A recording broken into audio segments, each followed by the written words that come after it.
வணக்கம். இந்த பதிவிலேயும் ஒரு முக்கியமான விடயம் பற்றி தான் பேசணும்.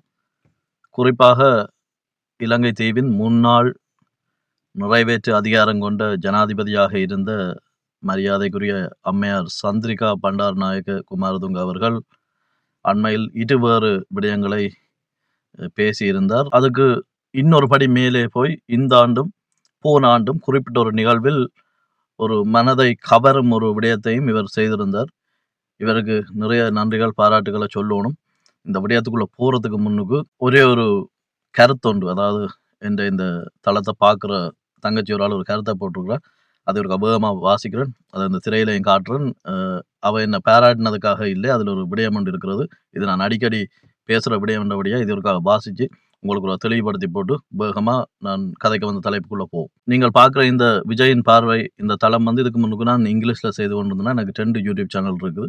அப்போ அந்த இங்கிலீஷில் செய்யக்கையும் இவன் எனக்கு கருத்துக்களை போட்டுக்கொண்டு வரவ தமிழுக்கு மாறினதுக்கு பிறகு நான் போடுற எந்த ஒரு பதிவையும் தவற விடுறையில் பார்த்துட்டு கருத்துக்கள் போடுறவ. அண்ணா, நான் உங்கள் பதிவுகளை பார்ப்பதற்கும் உங்களை மதிப்பதற்கும் இன்னொரு காரணம். அனைவரும் இதை படிக்க வேண்டும் என்பதற்காகவே பதிவிடுகிறேன். ஒரு வாரத்திற்கு முன் நீங்கள் போட்ட வீடியோவுக்கு நான் ஒரு கருத்தை பகிர்ந்திருந்தேன். அதற்கு இன்னொரு ஆண் ஒரு பதிலை போட்டிருந்தார் என் கருத்திற்கு கீழ். அதில் சில ஆபாச வார்த்தைகளும் தரமற்ற பேச்சுக்களும் இருந்தன. ஒரு பெண்ணாக எனக்கு அது மிகுந்த வேதனையையும் அருவருப்பையும் தந்தது. ஆனால் அந்த பதில் எனது கருத்தின் கீழ் பதிவிடப்பட்ட அடுத்த 3 நிமிடங்களுக்குள் அது அகற்றப்பட்டிருந்தது. பின்புதான் நான் உணர்ந்து கொண்டேன், அவ்வாறான தரமற்ற பேச்சுக்களையும் தரமற்றவர்களையும் உடனடியாக நீங்கள் உங்களுடைய தளத்திலிருந்து நீக்கி விடுகிறீர்கள் என்று. இப்படிப்பட்ட சமூக வலைத்தள விமர்சகர்கள் அல்லது பொறுப்போடு செயல்படும் நடுநிலையாளர்கள் மிக குறைவு நாங்கள் வாழும் இந்த சமூகத்தில். அனைவரும் இப்படிப்பட்டவர்களை ஆதரிக்க வேண்டும். நான் என்றும் உங்களுடைய ஆக்கப்பூர்வமான பதிவுகளுக்கு துணையாக நிற்பேன். இப்படிக்கு தமிழினி சண்முகம். நன்றி என்று போட்டிருக்கிறார். விடயம் இவ்வளவுதான். இந்த சகோதரி இதுக்கு முன்னுக்கு நான் போட்ட குறிப்பிட்ட ஒரு வீடியோவில் இவர் அந்த கதைக்கிற அந்த வீடியோவிலையும் சொல்லியிருந்தவர் என்னன்னு சொன்னால், தான் ஒரு மருத்துவர் என்னும் முதல் ஆண்டில் சேவை செய்து வருகிறேன் என்று சொல்லியும் அந்த வீடியோ வந்து உங்களுக்கு தெரியும். நான் அர்ஜுனா ராமநாதனை கடுமையாக விமர்சித்தும் இருக்கிறேன். சில நல்ல விடயங்கள் அவர் செய்ய அவரை பாராட்டியும் இருக்கிறேன். இந்த பிள்ளையும் கிட்டமுட்ட என்ன மாதிரி ஒரு சிந்திக்கிற பிள்ளை தான். அப்போ அந்த குறிப்பிட்ட வீடியோவில் வந்து சில விடயங்களுக்கு நான் அர்ஜுனா ராமநாதனை பாராட்டியிருந்தேன். அதுக்கு அந்த பிள்ளையும் ஓமன்னா அவர் அந்த விடயங்களை செய்கிறது வரவேற்கத்தக்க முறையில் அந்த கருத்தை போட்டிருந்தவர். அப்போ என்ன நடந்து போச்சுன்னு சொன்னால், அதுக்கு கீழே ஒரு ஆண்மகன் ஒருத்தர் போய் ஒரு தகாத ஆபாச வார்த்தைகளை சொல்லி ஒரு விடயத்துக்கு கூப்பிடுறது மாதிரி அந்த கருத்தை பதிவு செய்திருக்கிறார். நான் என்ன செய்கிறதாண்டா யூடியூப்பின் அந்த வசதிகளை பாவிச்சு குறிப்பிட்ட சில சொற்றொடர்களில் வார கருத்துக்களை அகற்றுறது மாதிரியும் செய்து வச்சிருக்கிறேன். மற்றது இந்த செயற்கை நுண்ணறிவு ஒரு சாஃப்ட்வேரை பாவிச்சும் சில கருத்துக்களை அகற்ற முயற்சிக்கிறேன். நான் காரணம் என்னென்னு சொன்னால், நான் ஏற்கனவே நிறைய தரம் சொன்ன மாதிரி இந்த பதிவுகளை 13லேருந்து 15 வயசு பிள்ளைகள் நிறைய பார்க்கணும். எந்த வீட்டில் எந்த பிள்ளைகள் பார்க்கணும், எல்லாரும் பார்க்கணும், நிறைய பொம்பளை பிள்ளைகள் என்ற தளத்தை பார்க்குதுகள். அப்போ இதுக்காண்டி அப்போ அந்த கருத்தை உடனடியாக நீக்கப்பட்டது. அவரையும் அந்த தளத்திலேருந்து நீக்கி விடப்பட்டிருக்கிறார். இப்போ என்ன நடக்கும்னு சொன்னால், யாராவது அப்படி தகாத முறையிலையோ அல்லது ஆபாசமாக கருத்துக்கள் போட்டால் அவர் போடுற கடைசி கருத்து என்ற தளத்தில் அதுவாக தான் இருக்கு. முன்னாடி ஒருக்கா பிளாக் பண்ணி அவரை தடை செய்து விட்டோம்னு சொன்னால் எந்த ஒரு பதிவிலையும் அவர் வந்து கருத்து போடலாது. அவர் கருத்து போடலாம், அது எனக்கும் வராது. அதோட இந்த தளத்திலையும் வேறு யாக்கள் படிக்கிற மாதிரி அந்த கருத்து காண்பிக்கப்படாது. ஒரு வீடியோவுக்கு மட்டுமில்லை, குறிப்பிட்ட ஒரு வீடியோவில் வச்சு நான் அவரை பிளாக் பண்ணி நீக்கி விட்டேன்னு சொன்னால் அவர் எந்த ஒரு வீடியோவுக்கும் கருத்தை போட இயலாது. இதால் நான் சொல்ல வாரது, நாகரிகமான வார்த்தைகளூடாக மரியாதையா அம்மா, அக்கா, தம்பி, அண்ணாண்டு எத்தனையோ பேர் நிறைய நல்ல கருத்துக்களை போடுறீர்கள். அப்படி கருத்துக்களை போட்டுக்கொள்ளுங்க. இந்த தளத்தை ஒரு நல்ல தளமாக எல்லாரும் வந்து கதைச்சி பேசி மாற்றங்களை உருவாக்குற அல்லது புரிந்துணர்வை சரி செய்கிற இடமா இதை பாவிச்சு கொள்வோம். சரி, இப்போ விடயத்துக்கு வருவோம். சந்திரிகா பண்டாரநாயக்க குமாரதுங்க அம்மையார் வந்து ஒரு காலம் இலங்கையின் நிறைவேற்று அதிகாரம் கொண்ட ஜனாதிபதியாக இருந்தவர். இவற்ற காலத்தில் நாங்கள் பள்ளிக்கூடங்களில் படித்து கொண்டிருக்கோம். அம்மா என்ன செய்தான்னு சொன்னால், இப்போ கிட்டடியில் போன இனப்படுகொலை நாள், அதுக்கு முந்தைய இனப்படுகொலை நாள், இதுகளில் வந்து அவள் வந்து விளக்கேற்றி அஞ்சலி செலுத்துகிற மாதிரி ஒரு படம் வெளியானது. அவவே வெளியிட்டு இருந்தா. அதில் தான் இப்படி அஞ்சலி செலுத்தியதாகவும் ஒரு சின்ன பதிவையும் போட்டிருந்தா. இது ஒரு விடயம். அதுக்கு அடுத்த கட்டமாக அண்மையில் ஒரு சில தினங்களுக்கு முன்னுக்கு ஒரு வீடியோ பதிவை போட்டிருந்தா வந்து, இந்த ராஜபக்ச குடும்பம் மற்றது ராஜபக்ச இவைகளால் செய்யப்பட்ட அரசியல் ஊழல்கள். அதாவது அவை அரச கட்டமைப்புல பதவிகள்ல இருக்கைக்கு செய்த ஊழல்கள். எனக்கு உண்மைக்கு அம்மாவுக்கு வாழ்த்துக்கள் சொல்லி சில வார்த்தைகள் அம்மாவுக்கு சொல்றதுக்கு முன்னுக்கு எனக்கு மஹிந்த ராஜபக்ச, கோத்தாபாய ராஜபக்ச இந்த ஐயாக்கள்ல மற்றது பாசில் ராஜபக்ச. இந்த ஐயாக்கள்ல எனக்கு பிடிச்ச விஷயம் என்னன்னு சொன்னா, இப்படித்தான் விடயங்கள செய்யணும். செய்தா வடிவா, சுத்தபத்தமா வடிவா கழுவி துடைச்சு செய்யணும். 15 பில்லியன் அமெரிக்க டாலர்ஸ். அதாவது இது மில்லியன் இல்ல, பில்லியன். அதுவும் நாங்க ரூபால கதைக்கல, டாலர்ஸ்ல கதைக்கிறோம். டாலர்ஸ். அப்ப செய்தா தரமா செய்யணும். சும்மா 100 கோடி, 200 கோடி இதெல்லாம் சரி வராது. செய்தா பெருசா.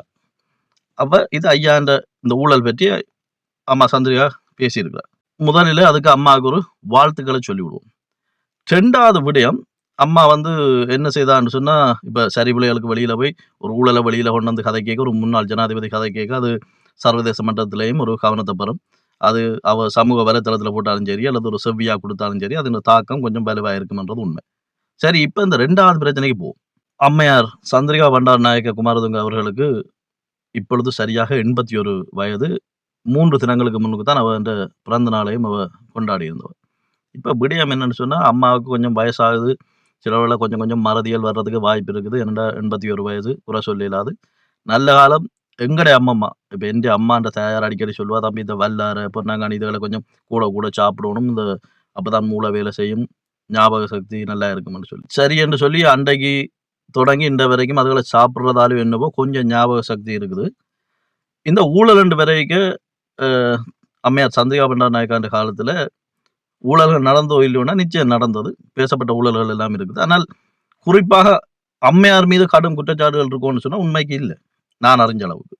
பெரிய அளவுல பேசப்பட இல்ல. சரி, அப்ப சிக்கல் எங்கேருந்து வருதுன்னு யோசிப்போம். அம்மையார் வந்து நிறைவேற்ற அதிகாரம் கொண்ட ஜனாதிபதியாக இருந்த நேரங்கள்ல தான் எங்கட இந்த தமிழர் தாயத்துல இவ்வளவு விமானங்கள் பறந்து குண்டுமழை பொழிஞ்சதும், இவ்வளவு சிறுவர்கள், சிறுமியர், பெண்கள், வயதானோர் என்று ஒரு வயது ரீதியாக, மத ரீதியாக எந்த ஒரு வேறுபாடும், பாகுபாடும் இல்லாமல் வந்து தமிழர்கள் என்றாலே ஒரு நல்ல மனநிலையில அடிச்சு முடிச்சவர். நாங்கள் யுத்தத்துக்குள்ளேயும் கல்வியில தொடர்ந்து கொண்டிருக்கிறோம். அப்ப எங்கள பள்ளிக்கூடத்துக்கு ஒரு புது அதிபர் வந்தவர். அப்ப அவர் வந்த உடனே என்ன செய்தாருன்னு சொன்னால், ஒவ்வொரு நாளும் அன்றைக்கு வந்து கொண்டிருந்த பத்திரிகையான இந்த உதயன் பத்திரிகை என்ற தலைப்பு அ செய்திய வந்து மாணவர் ஒருத்தர் படிப்பார். மிச்ச பிள்ளைகள் கேட்டுக்கொண்டு நிற்பினோம். பிறகு அது நூலகத்துக்கு போடும். நாங்கள் நேரங்கள் கிடைச்சா படிக்கோணும் என்று சொல்லி அத இந்த பேப்பர் வாசிக்கிறது, இந்த நாளிதழ்கள வாசிக்கிறத ஊக்கப்படுத்துறதுக்காண்டி ஒண்ணு செய்திருந்தவர். அப்ப காலையில ஒரு 10 நிமிஷம் உடற்பயிற்சி. அதுக்கு பிறகு அண்டைய நாளின் பத்திரிகையின் தலைப்புச் செய்திய வாசிப்படும். அதோட மாணவர்கள் வகுப்புக்கு போடணும். அப்பெல்லாம் எனக்கு ஞாபகம் இருக்கிறது, இவ வந்து தேர்தல்ல வென்று வர முதல், இவ வந்து ஒரு பெரிய படம் அதுல போட்டிருந்தவ. ஒரு வெள்ள நிற உடுப்போட, கிட்டத்தட்ட நான் இப்ப போட்டிருக்கிற இந்த டீ-ஷர்ட் இந்த நிறத்துல.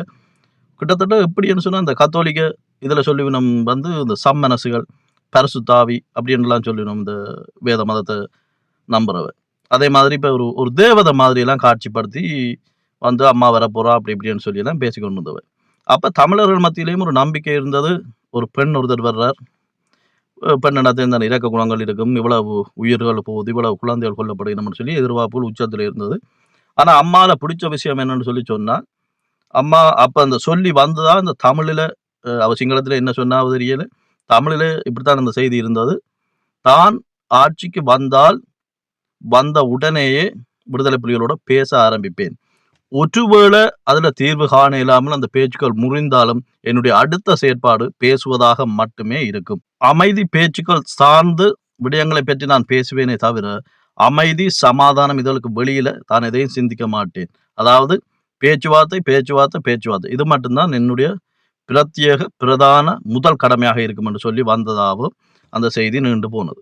ஆனா அம்மா என்ன செய்தான்னு சொன்னால், வந்து ஒரு கொஞ்ச நாள்லயே இந்த பேச்சுவார்த்தைகளுக்குள்ள கலந்து கொள்ளைக்கு கூட பொருளாதார தடை இறுக்கி வச்சுக்கொண்டு தான் பேசவே ஆரம்பிச்சார்.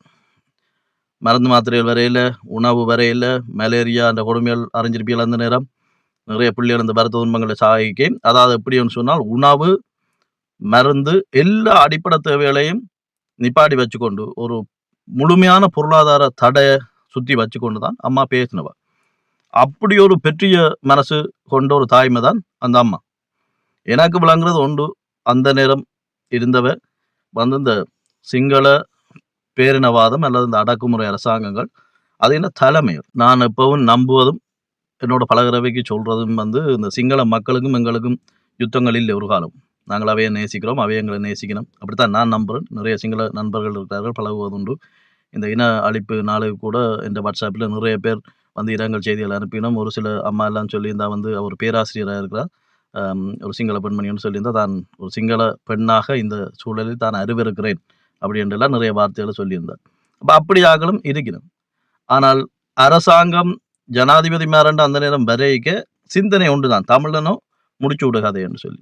அதுக்கு ஒரு நல்ல உதாரணம் 2009 கூட. அவங்களோட ஒரு விஷயம் நாங்கள் கற்றுக்கொள்ளணும் அவையிட்ட இருந்து. அது சந்திரிகா பண்டாரநாயக்கவா இருக்கலாம், மஹிந்த ராஜபக்சவாக இருக்கலாம், ரணில் விக்ரமசிங்கவாக இருக்கலாம், கோத்தபாய ராஜபக்சவாக இருக்கலாம். இவை யாரா இருந்தாலும் ஒரு வேலையை செய்யக்க அப்படியே அடிச்சு மழுகி விட்டுருவானுங்க வடிவா. முடிச்சா அப்படியே வடிவா அந்த வேரோட முடிச்சு விடுறது. அப்ப இதெல்லாம் நீங்கள் கற்றுக்கொள்ளணும்.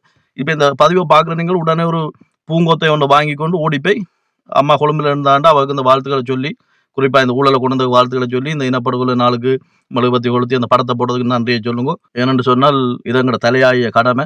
ஆனா அந்த பூக்கொந்த குடுக்கைக்கே அம்மாட்ட சொல்லி விடுங்க. அம்மா நீங்கள் ஆட்சியில இருக்கைக்கு என்னென்ன செய்தீங்கன்றதை நாங்கள் மறக்கையில, எங்கட குடும்பங்கள்லயும் மலேரியால செத்தவ, இந்த கிபீர், சூப்பர்சோனிக் பொம்மை இதுகளால கண்ட இடமெல்லாம் குண்டுகள் போட்டு பள்ளிக்கூடம், கோயில்கள், தேவாலயங்கள், பள்ளிவாசல்கள்னு நீங்கள் அடிச்சு முடிச்ச எல்லாத்துக்கையும் நாங்களும் இருந்து தான் தப்பி வந்தாங்கள்னு ஒருக்கா ஞாபகப்படுத்தி விடுங்க. என்னோட அம்மாவுக்கு 81 வயது ஆகிட்டது.